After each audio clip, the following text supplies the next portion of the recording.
Hello everyone, welcome to Web Knowledge. This is Yamin, and in this tutorial I am going to show you how you can create a restaurant management system in Laravel. Okay, so in this tutorial we are going to create this restaurant management system. Okay, it will be like this.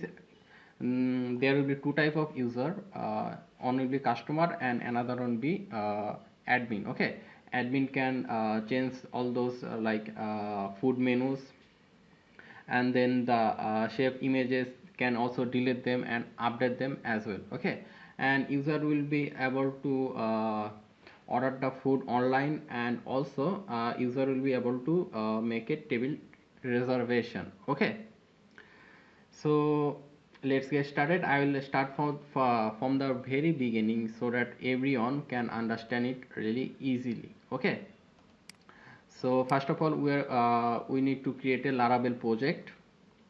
So we'll go inside local disk G and then YouTube, and inside this folder we are going to create our Laravel project. Okay, so for this we'll just say over here cmd and press enter.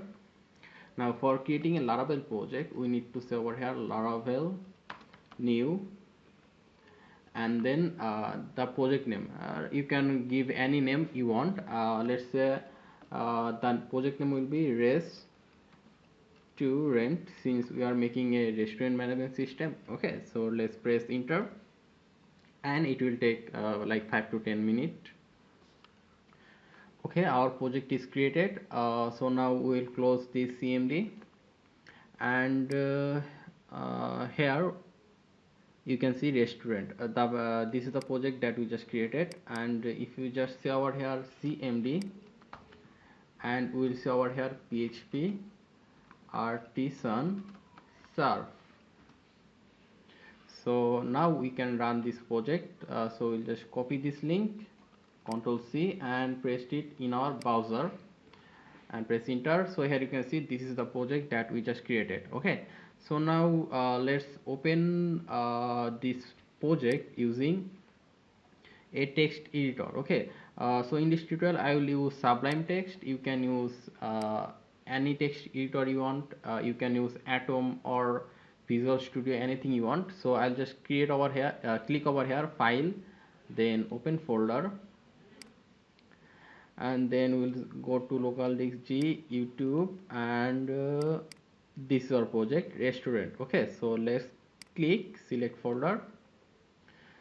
So we opened our project, this is the one. So now we'll just set up our .env, which is actually database, and by default its name is restaurant. Okay, so we'll keep the database name as it is, we'll keep it restaurant. Okay, so now just one more one more thing, that you should run your XAMPP over here. Okay, keep it running. Now we will go to our XAMPP, say over here, then we will go to phpMyAdmin. Okay, over here we will create this restaurant database. Okay, so we'll just say over here, click over here new, and then write the database name restaurant. Okay, restaurant, we need to write it exactly the way it is in the env. Okay, so then just click create. So here you can see that our restaurant database is created. Okay, so our Laravel setup is done. Now in the next tutorial we will import a restaurant template in our Laravel project.